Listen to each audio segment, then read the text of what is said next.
paano kayo mag-secure ng ticket. See that here, 4 tickets. Ang hirap talaga, refresh lang kapag voucher na i-prepare. Mabilis naman ito, mabilis. Membership, pen. So makikita, chase, yun, ayan, ganyan.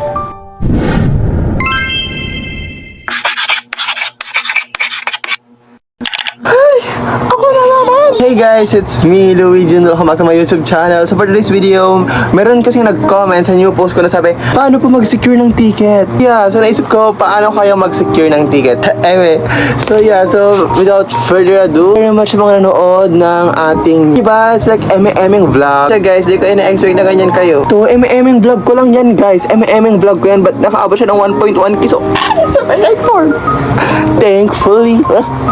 Tapos so Kuya Louie, paano ba mag-secure ng concert ticket? So let's go!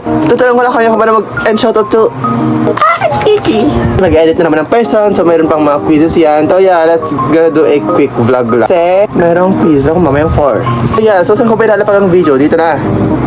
Yeah, dito na ba? Or dito? Screen record. 1, 2, 3. Hala, walang ganun. Yes! So, lalabas ito ang ating video. So first, let's go to SM Tickets. So it depends kung saan ka magsasecure. SM Tickets, Ticketnets, or sa Live Nation. So pero sa Live Nation minsan lang naman nasa isang place lang yan. So tuturong ko sa SM Tickets na lang kasi mostly sa SM Tickets karamihan, di ba? So SM Tickets, so punta dito sa merong yung merong 3 lines sa upper, yan sa may upper here, yan. And you need to create account. Kung wala ka pa account, pero nakalagin ako ng account ko diyan, nakalagin na yung account ko. So for example, ano bang secure nating ticket? Concert. So yung si buy ticket. Like that. Pull down, ayan, makikita mo yung available seated here. Wait lang, available seated here. Ayan. So makikita nyo yung available seated here. And kapag ganyan, kapag malinaw pa, ibig sabihin, available pa siya. Pero kapag hindi na siya unavailable, yung kasi naman mababasa nyo naman unavailable kasi shadow na siya. Shadow. Ayan. So, as you can see the location, we have the floor seated, lower box ABC, upper box ABC, and the Gen Ad. So, you can see, for mag-secure tayo sa Gen Ad. So, i-click natin yung available, yung mga desired seat nyo. So, available ticket here is 501, 502, 503A, B, 520A, and B, and 521. So, 530, so ayan, mag-click ka ng upper box, ayan. And, di ba, nakita nyo naman nag-blue yung select seats. So, you can see, nag-blue yung select seats, ayan. Yan, di ba? Ayan, mga clinic-click ko yung mga desired seat, ganyan. Example, ayan, ang dami mo namang pera. What can I say? Secure lahat. So, ayan. So, kunwari, decide mo talaga yung floor seated kasi naka-luwag-luwag ka. So, select seat. Ayan, select seats. Ayan. And then, mayroong puzzle na lalabas dyan. And for verifying. Ayan. Actually, side, ito na lang yung mga available seat. Yung mga white. Ayan. Ito yung mga available seat. Ayan, yung mga white. Pero yung mga gray, the gray color, it's not available. Yes, it's not available. So, yes, for pre-sale, 1 to 2 tickets only na mabibili mo. Pero pag Gen sale, for maximum 4. So, there are instances that mayroon mga ganitong scenario and minsan nag-unavailable yung payment and yung ticket, ganyan. So nakakahirap talaga, refresh lang kapag the people, the fan, ina-add to cart lang nila yung mga ticket. So minsan unavailable na in your end. So click, ayan, isa na lang, let's buy. Ayan, successfully added. You can see the green one, yes. So sa baba, ayan, makita mo sa baba yung cart mo, ayan na yung receipt mo na pagbili mo. Ayan, ba't magkaiba to? E3, E9. Yes, dalawang ticket ang secure ko. Ayan, so dalawang ticket, lower box A. So, meron siyang fees. Pag online fee, 100. Ba't ang gulo ko mag-explain? So, yung ticket na mabibili natin is, na clinic natin is yung 13,250. And may fee siyang 100 each ticket. So, 200 yan nakalagay. And then, the total ticket na babayaran natin is 26,700.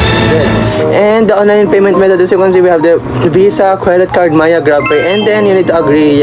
Check. Yes, you need to check this. And then, kung magmamaya ka, you need to proceed to payment.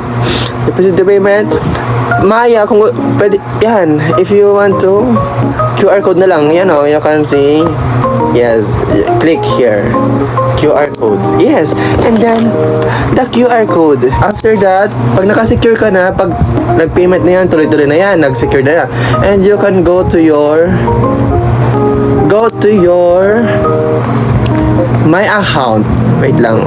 My account. Asan ba yung nag-secure ako ng ano? So makikita nyo dyan, my account, my ticket, and yung voucher. Ayan, yung voucher. Ganito yung voucher. Ayan, voucher. Walk the line. Ayan nung and hyphen walk the line.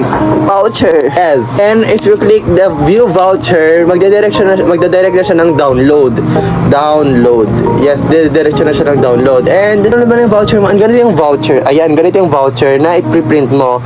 And then you need to fill up the... Nasa baba, yan, yung mga need mong i-fill up. Type ng ID na i-present mo sa customer service like national ID, student, etc.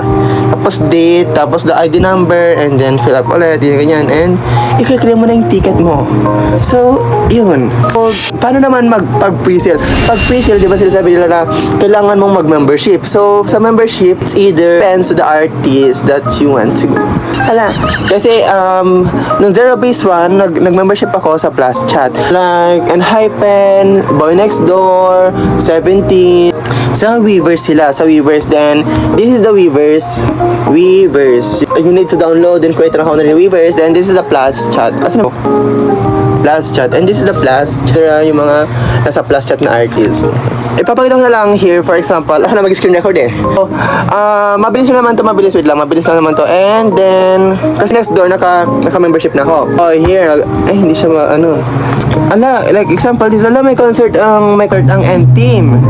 And N-Team, mag-membership tayo. So, bibili tayo ng sinabi nila, need no membership. So, mag-membership tayo. Asa membership? Line up. Ayan, membership. Nakalabas dyan, membership. Super loading naman talaga ng version na to. Then, joined membership. Membership, ayan. So, it's either global or Japan. So, global. After clicking the global, and then, yes, this is the membership of N-Team. So, and then, membership, let's change my, na lang. Hindi ko alam kasi kung kailan ticket selling, ba't hindi pa siya here sa Enhypen. So, makikita nyo naman dyan kung naka-membership ka or hindi. So, ito hindi, nag-expire yung membership ko. So, ito yung membership ko. Click membership. May dalawa siyang pagpipilian. So, dito na naman natin sa join membership kasi dito yung talaga ito yung pag magsasagyo ka, join membership. So, ayan yung Enhypen. Ayan yung membership, then global. For the global. And this is the card. Then, click. After clicking that, you need to, and then fill up mo lang yung mga information needed here. Mode of payment, you need to accept. So, $28.80. Ay, $20.50. You need to pay, then done. Ito mo makikita kapag naka-membership ka na. Ito yung membership sa Boy Next Door. Makikita mo na naka-membership ka kasi, ayan, ganyan siya, ganyan. Pag naka-membership ka na, click mo yung membership. Membership, ayan, ganyan. Ayan. Boy Next Door, in Manila. So, you are applied. Yan. Pag after that, applied. So, you are eligible to your ticket on membership. Times na nag-error talaga. Screenshot ko talaga. May mga time na nag-error talaga yung SM tickets or nagka-crash, ganyan. And then, you are standing. Yan. Standing or VVIP. For example, this. Yung VVIP kinemerot, ganyan. So, na link. Then, ipapot nyo doon yung mga control number, the ticket number, and then, lalabas na dyan yung watch. Manonood ka na Enhypen concert. Then, we go shot. Yes. So, this is the end of the video. So, don't forget to like and subscribe and hit the notification bell. So, bye-bye. Thank you very much. Comment down below if you want more video like this. Hala, walang ganun. So, bye-bye guys. Love you all.